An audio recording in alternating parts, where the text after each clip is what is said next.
After my father, who lived in an enviably luxurious mansion, passed away, my mother-in-law made an unbelievable statement as if she had been waiting for this moment. "This house is really wonderful, but we should get rid of the pictures of strangers soon."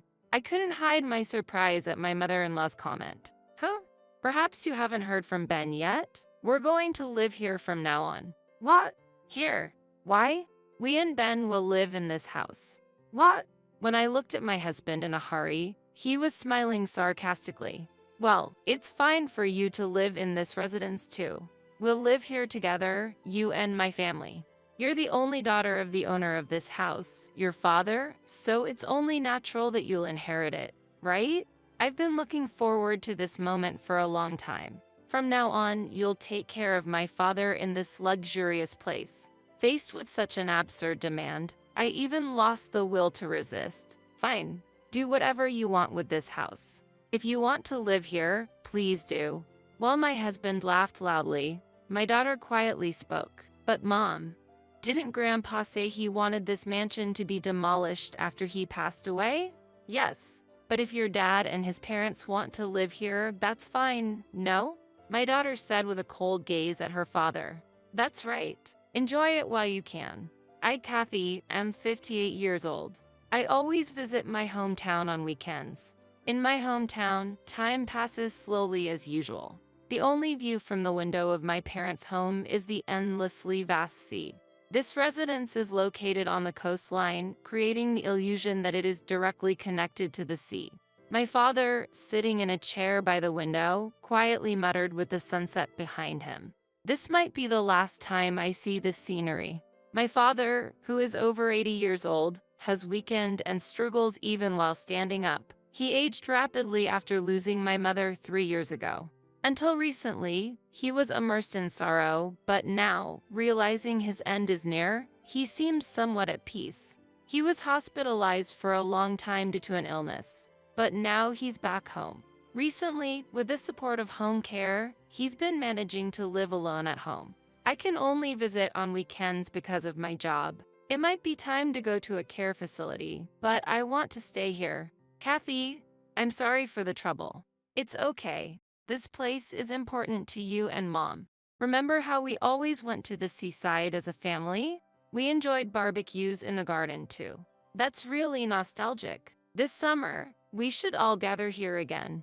I hesitated and middled my words. "When summer comes, I'll probably be with Mom," my father said with a slightly sad smile. "I promise to visit again next week and headed home. The place I currently live in is an old 3-room apartment in a housing complex. Whenever I leave my hometown, I feel oppressed by the cluttered and narrow space in my apartment. It's mostly filled with my husband's belongings, which are more like long-abandoned unnecessary items.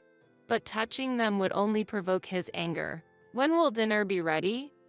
My husband asked, glued to the TV, sipping his beer. "Did you go to your father's house again? It's strange for a woman nearing 60 to be so devoted to her father every week. I'm worried about my dad's health. Is that wrong? Don't make excuses. But I guess I can understand why you go to that house." My husband smirked and indicated he agreed. "Then Ben, you should also visit sometimes. You owe it to him. Dad doesn't have much time left. There's no fun in going there. It's not like the old days when he'd welcome us with plenty of drinks. My presence won't extend your father's life, but if I were into surfing, it would have been valuable as a holiday house where I could stay for free. That mansion is truly magnificent." My husband, clearly not the surfing type, laughed while lying down. Even such a sarcastic husband always spoke highly of my family home. There's no doubt that it was a magnificent mansion.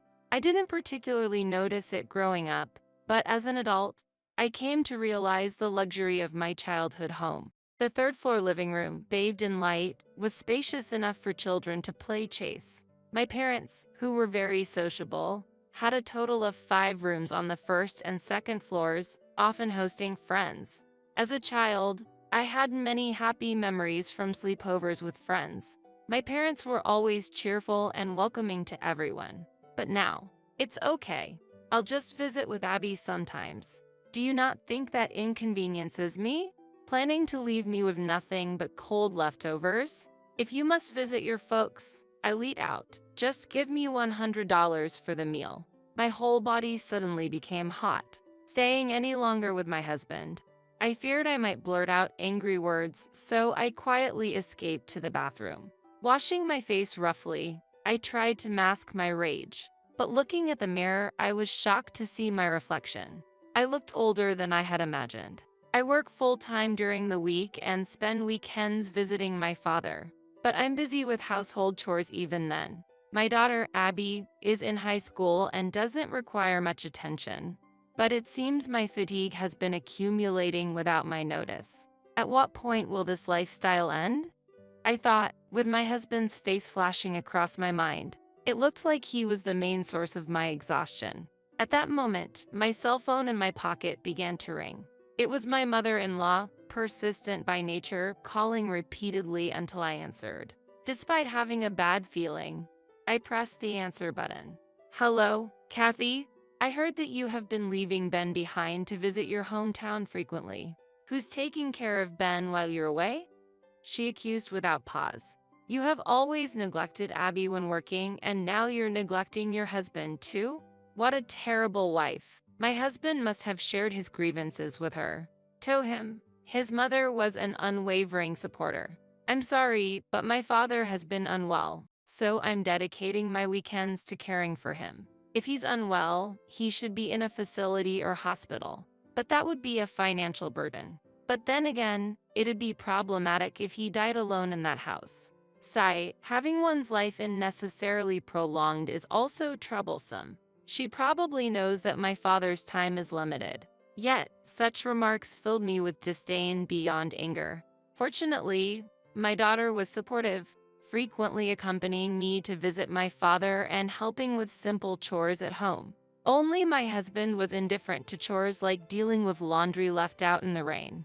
He saw household tasks as the wife's responsibility and never helped. Moreover, he recently complained about the cooking being lousy and dust accumulating at home. I couldn't help but think, is visiting my father once a week too much? These were clearly the result of his sarcastic remarks on my visits home, but I didn't want to have regrets. Months passed, and my father peacefully left this world. One morning, while my daughter and I were visiting my father, we found him collapsed on the third-floor balcony. His favorite spot, the expansive balcony, offered an unobstructed view of the sea. I'm glad he got to spend his last days at home, as he wished. The funeral proceeded hastily, leaving little time for mourning. In the end, Ben and the in-laws didn't bother to attend, did they? The funeral was set on a weekday, so my husband said he had work, and the in-laws declared, if Ben can't go, we won't attend either. However, upon returning to the mansion after the funeral, my husband and in-laws were there. Did you finish work early to come here? If you were quicker, you might have been able to send off my father. I'm not interested in that. What? Then why are you here? My husband confidently sat down onto the sofa in the living room. The in-laws, who hadn't visited in a long time, meticulously inspected the house, even turning picture frames on the shelves face down. This house is really wonderful, but we should get rid of the pictures of strangers soon. I couldn't hide my astonishment at my mother-in-law's comment. Huh? Perhaps you haven't heard from Ben yet? We're going to live here from now on. What? Here? Why? We and Ben will live in this house. What? When I looked at my husband in a hurry, he was smiling sarcastically. They were trying to take over my family home. Hey, don't look at me like I'm the enemy. I'm not trying to take anything from you. What do you mean? Well, it's fine for you to live in this residence too. We'll live here together, you and my family. You're the only daughter of the owner of this house, your father, so it's only natural that you'll inherit it, right? I've been looking forward to this moment for a long time. From now on, you'll take care of my father in this luxurious place. His demand was absurd. Struggling to find words, my father-in-law spoke as if it were obvious. I heard that you have been taking care of your father every weekend. If you enjoy caregiving so much, I'm counting on you. My knees have started to hurt recently, but he was walking without any problem. It seemed he was using caregiving as an excuse. What he really wanted was help with the housework. My mother-in-law also smiled maliciously at me. Since it's decided, let's all live happily together. It feels like a dream come true to be able to live in this mansion. Things progressed without waiting for my response. Not only me, but my daughter was also dumbfounded, faced with such an unreasonable claim. I completely lost the will to resist. Fine, do whatever you want with this house. If you want to live here, please do. Smiles appeared on my husband's and his parents' faces. Seeing that, I spoke with even more determination. But Abby and I won't live here. Please, go ahead. While taking my daughter's hand, I urged her, let's go, Abby. Really? Okay. It'll be less stressful and more comfortable without you here. Ha ha ha. My husband laughed loudly. I was treated like a housemaid. Easily discarded. Apparently, just acquiring the mansion was satisfying enough for them. They were laughing loudly. While my husband laughed, my daughter quietly spoke up. But Mom, didn't Grandpa say he wanted this mansion to be demolished after he passed away? Yes, but if your dad and his parents want to live here, that's fine, no? My daughter said with a cold gaze at her father. That's right. Enjoy it while you can. 3 months later, the situation drastically changed. The house is in trouble. My husband urgently contacted me. When I rushed to the scene, it was just as I expected. The house was leaning. The walls were cracked. Why is this happening? More notably, the vast terrace connected to the third-floor living room was gone. Where did the terrace go? I asked. We removed it because your father passed away there. We wanted to get rid of the discomfort. That's why the house is leaning. The house leaning is related to the removal of the terrace? That can't be. At this rate, the house might collapse. Hearing that, I sighed quietly. The plan was to demolish this house after my father passed away, so it doesn't matter if it's falling apart. It can't be okay if it's falling apart. We are living here. My husband and in-laws blamed me. They still didn't seem to understand how serious the situation of the house was. My mother-in-law approached me aggressively. How can you say it's okay if it's falling apart? It's your irreplaceable childhood home, Kathy. Do something about it. There's nothing I can do. This house is infested with termites, I explained, and they shook their heads in disbelief. After losing my mother, my father lost his drive and was unable to maintain the house. He was in the hospital for a while, and the house was untouched for about 2 years. I ventilated it occasionally, but I never noticed any termite infestation.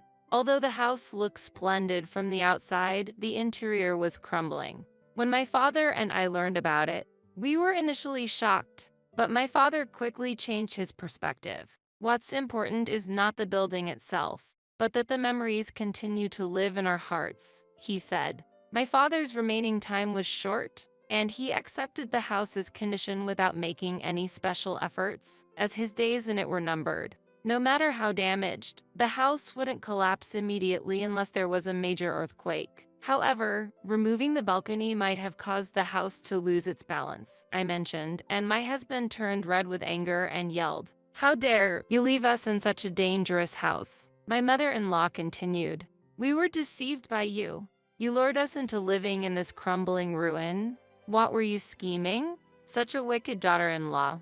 Despite being harshly criticized, I didn't offer them the house myself. You forcibly took it over, and now that there's an issue, it's my fault? I don't recall encouraging you to live here. If you're dissatisfied, feel free to leave. We don't want this rundown house. We'll move out immediately. My mother-in-law glared at me, her harsh words unending.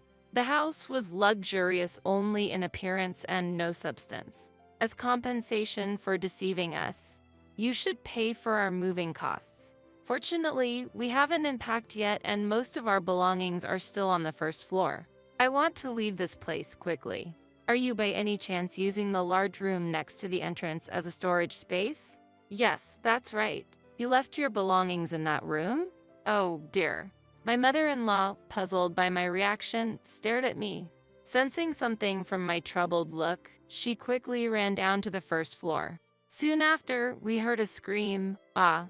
I found my mother-in-law looking depressed in the storage room on the first floor. Did you know the room was moldy?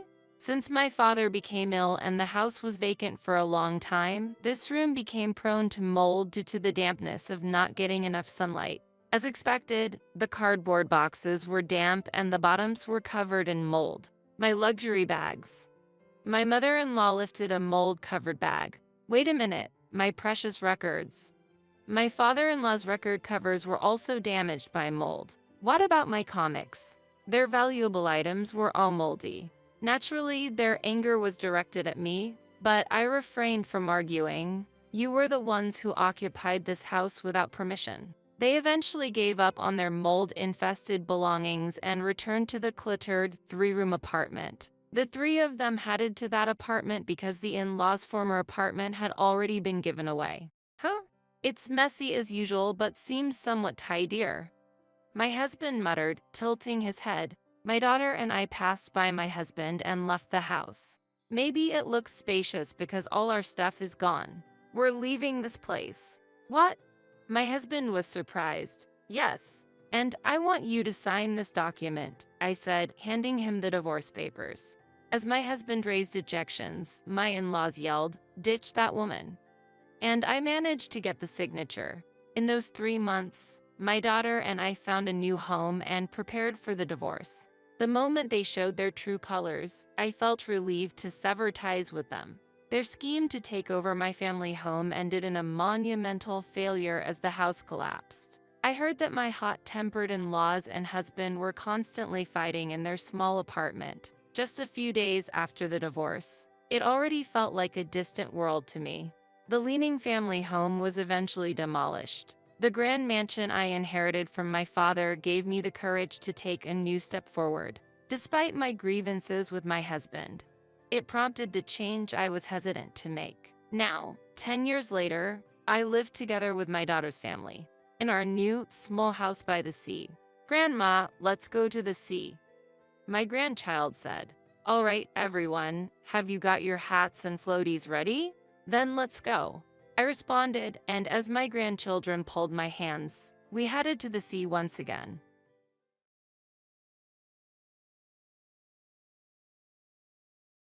I've sold this house to my parents. Let's get a divorce. I don't need you anymore. Phil pointed at me, urging me to leave the house quickly. After that, he continued to throw insulting words at me. My in-laws joined in, laughing along. However, I remained undisturbed by such comments and calmly accepted the need to leave. I had a plan. After quickly preparing my belongings, I left the house. Those three still didn't understand the true hardship that was about to unfold. My name is Rachel Wagner. I'm in my 50s. After many years of marriage, my children are already independent. Although I used to work as a regular office worker, I am now a teacher of handmade accessory making, a hobby of mine thanks to a friend's introduction. For me, getting this job was a stroke of luck. I enjoy my beloved craft, surrounded by kind and caring students. While some may frown upon continuing a hobby as a profession, I feel fortunate to be in such a wonderful environment. I met Phil at the company where I used to work. Although we were at different companies, frequent interactions due to business dealings led to a mutual attraction that led to dating and eventually marriage. 3 years after getting married, I gave birth to a healthy boy.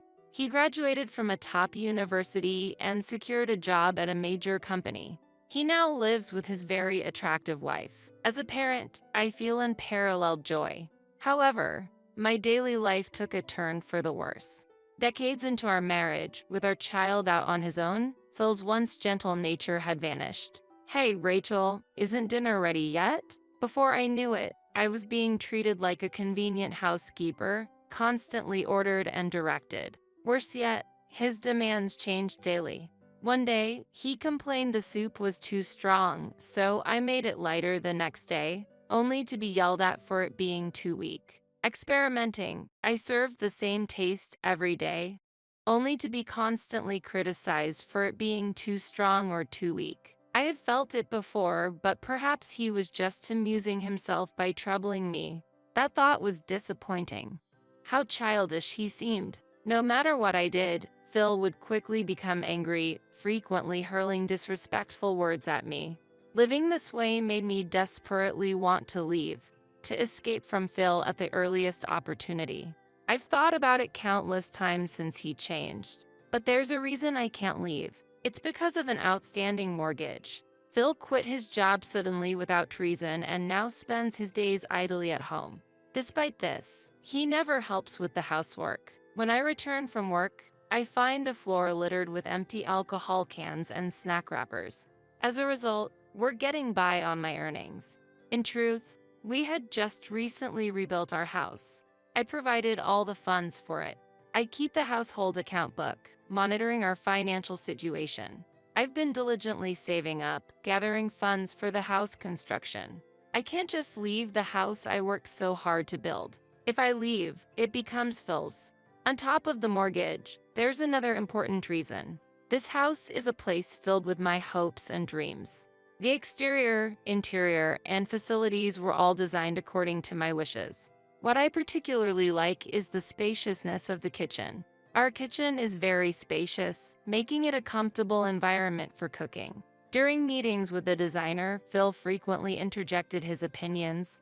But when I firmly said, I'm providing the funds, so I'd like my wishes to be considered a bit, he fell silent. Months passed, and despite various difficulties, our house was finally completed. Not all my wishes could be met due to budget constraints, but still, our ideal home was built. I am very satisfied with the outcome. However, on the flip side, we ended up with a large mortgage due to going over budget. Having a substantial mortgage in my 50s is tough, but thinking about my dream home gives me strength. Despite it being a new home, Phil seemed dissatisfied that his opinions weren't much reflected. He complained, "This facility is unnecessary. It's a waste of money." But he gradually stopped grumbling when I ignored him. Instead, he started to leave trash around and deliberately dirtied the room. Was it out of spite? When will this situation improve? These thoughts weigh on me as I go through my days. A few months after building the house, the doorbell rang unexpectedly. There were no visitors scheduled for today. Who could it be? As I started to move slowly towards the entrance, Phil suddenly stood up as if he realized something and hurried toward the door. There was a sense of anticipation in his behavior. After a while, cheerful and lively conversation could be heard from the entrance, growing louder over time. When the living room door opened slowly, unexpected visitors were there. What? Father and mother. Yes, there stood my somewhat difficult-to-handle father-in-law, Henry, and mother-in-law, Debbie. When we first met, they had thrown demeaning words at me. At our wedding, they even complained about trivial things. Their interference continued afterward, causing me much distress. Recently, our contact had decreased, and I thought we had found some peace. But then this visit happened, even though I politely said hello. They passed by as if I was air, deliberately bumping into my shoulder. "Look, isn't this house wonderful? I want you to see various things here." Phil eagerly spoke. "What a nice house. How happy one must be living in such a lovely place. The kitchen is so spacious and functional," exclaimed my mother-in-law. "Indeed, it's enviable. I can see why you two would be comfortable here," praised my father-in-law. Phil showed them around the house, explaining features that piqued their interest. When they returned to the living room, there was a satisfied smile on my in-laws' faces. However, in contrast to the cheerful atmosphere, Phil scolded me loudly. "Hey, aren't the coffee and snacks ready yet? How can you make my parents wait?" Rushed by his angry voice, I hurried to prepare the coffee and snacks. But since there was no prior notice of the visit, I had to serve whatever snacks I had on hand. This made them upset. "What kind of joke is this when your husband's parents are visiting? Really? Always a petty woman." They expressed their dissatisfaction but finished all the coffee and snacks provided. "This house seems really comfortable to live in. Dad and Mom, you're always welcome. Don't hesitate to come."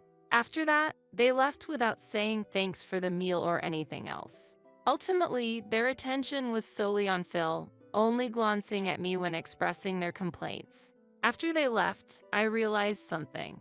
It had been a long time since I saw Phil laugh so brightly. From that day on, at Phil's invitation, they began visiting frequently. Initially, it was about twice a month, but gradually it increased to once a week, and eventually, they started coming almost daily. Most of what they said during their visits were complaints about me. Phil never defended me. He just nodded along with his parents' remarks. He even agreed with his parents' opinions and complained about me. Rachel really doesn't listen to what I say. It's troubling me. Rachel is really a high-maintenance person. I felt it since we first met, but to see her troubling my son like this, I never intended to trouble them. In fact, I am the one who is troubled. Yet, I couldn't convey this and merely apologized. Their visits seemed to continue. I couldn't be sure because they visited when I wasn't around, and I didn't see them every day. Nevertheless, they seemed to drink alcohol during the day, and when I came home, empty cans were scattered on the floor. The newly bought rug had stains from spilled drinks. Could you at least clean up the empty cans? The new house smells of alcohol, and there are stains on the floor, which is troublesome. Quiet. You should just keep earning money in silence. Just do as I say, okay? Understand? Really now. It seemed he didn't realize who was earning the money for the alcohol. Besides alcohol, Phil also spent money on gambling. Occasionally, I would find crumpled betting tickets next to the alcohol cans. When I realized Phil was gambling, I tried to advise him. We didn't have financial leeway in the first place. If he continued to waste money on gambling, our situation would only worsen. It's one thing if it were his income, but using the money I earned, I feel more sadness than anger. Weeks have passed since his parents began visiting frequently. They would still come when I was not home. How should I turn this situation around? Sometimes when I came home early from work, I would find them brazenly using my home's facilities. I let out a surprised "dah," and when they noticed me, they clicked their tongues. My presence seemed to be an annoyance to them. Yet, this is my place. There's no reason for me to be treated as an unwanted presence. How should I overcome this difficult situation? I was already at my limit taking care of Phil, let alone dealing with his parents. Finally, I decided to confront Phil and his parents and began to formulate a plan. A few weeks later, they unusually visited while I was home. "Hello. It's rare for you to come when I'm here," I said sarcastically, and they gave me a sharp look. "If we knew you were here, we would have changed our visiting time. You always look so unremarkable." It was clear that my presence made them uncomfortable. They brushed past me and entered the living room confidently. "There you are. We've been waiting." Phil greeted his parents with a smile and led them to the kitchen. They seemed to think of this place as their home. In the kitchen, Debbie happily operated the equipment. "This kitchen is nice. I can't wait to use it. The food Mom makes here will surely be exquisite." After tinkering with the appliances, they said, "Let's check the bathroom next," and proceeded there. Inspecting the facilities of our house, which they had visited frequently, felt strange. It was as if they were doing a final check. With a look of anticipation, they left the house. "What were you doing? That's none of your business. Keep your mouth shut." Even when I asked what he had been up to, Phil told me nothing. But it doesn't matter if he doesn't tell me. The reason is that I was fully aware of what Phil and his parents were planning. Phil tried to keep his plan from me, but his attempts were so comical that I couldn't help but smirk when he wasn't looking. 1 week later, when I returned from work, a large truck was parked in front of our house. It had "Moving Center" written on its side. When I made eye contact with Phil standing next to the truck, he completely ignored me and went inside the house with the movers. Uncertain whether it was the right time to enter, I stood outside and watched just as his parents arrived. "Oh, you're already here, Dad. Quick, let's go inside." After a brief glance at me, my in-laws, treating me as if I were invisible, entered the house without exchanging any words with me. Minutes passed, and the movers left. The three of them watched the truck leave with satisfaction. Once the truck was out of sight, they turned their attention to me. "Oh, Rachel, you're back? We didn't notice at all." "Really? When did you get back?" Pretending to be innocent, they approached me. "We need to talk. Please, come inside." As I stepped in, I noticed that most of the furniture had been replaced with items from Phil's parents' house. My beloved shelves and desk were gone, likely taken away by the movers. Sitting on the newly replaced sofa, the three of them stared at me with an eerie smile. "We have an important discussion to make. You have no right to oppose now, so just listen quietly." An important talk. When I questioned back, Phil, with a sneering tone, said, "I've sold this house to my parents. Let's get a divorce. I don't need you anymore." As soon as he finished his sentence, his parents chimed in, "Exactly right. So, from today, you are a stranger to us. Strangers should leave promptly." Debbie's words were followed by Phil and Henry's laughter. "Did you hear that? You're a stranger, so get out." "Mom, that's really funny." "Yes, she's a stranger now, so she should leave quickly. This house is no longer yours." While saying this, Phil handed me the already filled out divorce papers. However, I wasn't fazed at all. I had anticipated all of this. "Understood. Then let's proceed with the divorce. I'll sign the divorce papers now." I signed quickly, placed my wedding ring on the table, stood up, and declared, "I will move out now." My calm demeanor seemed to dumbfound the remaining three. There's a solid reason why I could remain so composed. I had installed surveillance cameras all around the house. When his parents started visiting frequently and kept talking about living here, I grew suspicious. Their increasing visits and specific timings raised my doubts, making me suspect a conspiracy with Phil, which led me to install the cameras. At first, I hesitated. Is it permissible to monitor one's family like this? I feared that if nothing untoward was happening, I would be the one criticized. But, driven by daily stress, I finally decided to install the cameras. I could check the footage from these cameras on my smartphone at any time. Whenever I took a break, I started checking the footage. On the first day, there was no significant change. His parents visited, and they engaged in casual conversation with Phil. The focus of the conversation was Phil's daily grievances, and his parents just nodded sadly. "So you've been feeling that way. Truly, she is no good, causing her husband such distress." The video also captured their voices clearly. Have they forgotten who have been supporting the household? Since installing the cameras, I've been pondering how they will manage their living after I'm gone. Days later, the screen showed Phil and his parents in an unusually cheerful mood. What had happened? Listening carefully, it sounded like Phil was discussing selling his house to his parents. When I first heard this, I thought it was a joke, but the discussions about selling the house continued the next day, and the day after that. It became undeniable that Phil indeed intended to sell the house to his parents. His parents were enthusiastic about the plan, discussing various projects like buying new furniture and making the house barrier-free. After hearing these conversations, I secretly began looking for a new house. The surveillance footage recorded the mover's schedule and the divorce plans. I prepared to move to a new place in time for the day I would be driven out. I also initiated the process to change the name on the mortgage contract. Since the divorce was decided, the house was no longer mine. Therefore, I thought it appropriate to transfer the payment responsibility to Phil and his parents. The mortgage I was paying was $2,800 a month. I doubted they could afford it, but that was to be their problem after we get divorced. I intended to refuse any requests for financial assistance. Driven out from home, I headed to my new residence. New furniture was already arranged there, and I was ready to start a new life. Exhausted, I collapsed into bed and fell into a deep sleep. Luckily, the next day was a holiday. Relieved to have started a new life away from Phil, I slept longer than usual and woke up past noon. I couldn't recall the last time I slept so soundly since getting married. I was hungry but still felt sleepy. Just as I considered sleeping a bit more, the doorbell rang. When I responded, I saw an enraged Phil and his parents. "What? Why are they here?" I didn't recall sharing this address. How did they find this place?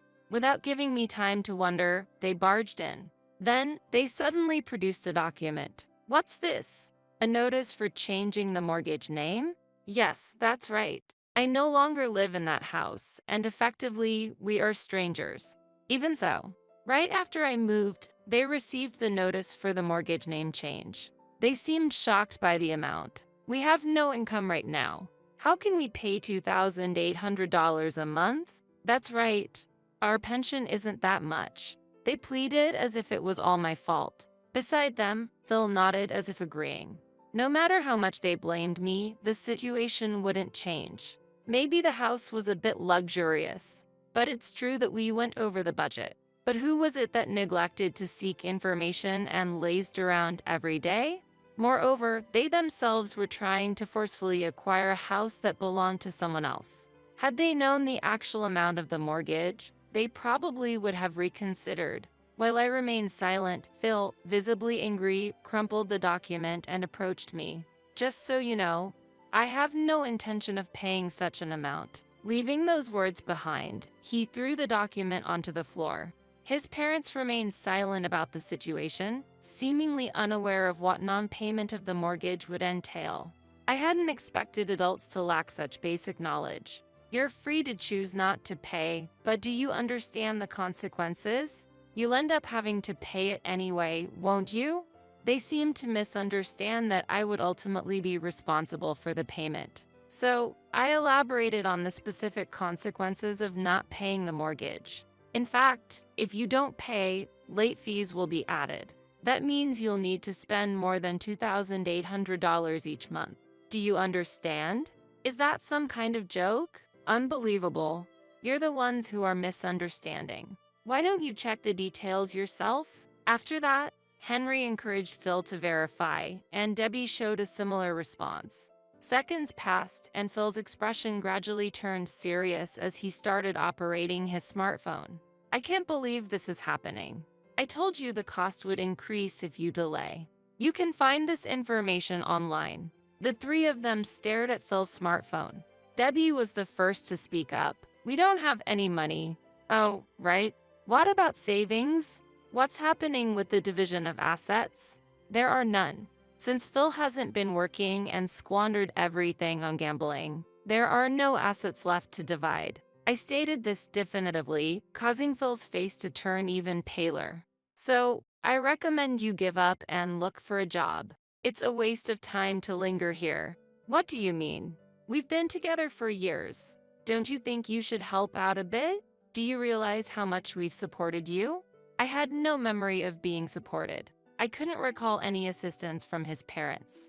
I haven't received any help. I communicated this clearly and understandably, but they kept pleading, trying to rebuild our familial relationship and revive our marriage. I found it bothersome to even engage with them anymore. I forced the noisy trio outside and called the police, reporting that there were loud people outside. I treated their complaints as if it was someone else's problem. Indeed, in reality, they were now strangers.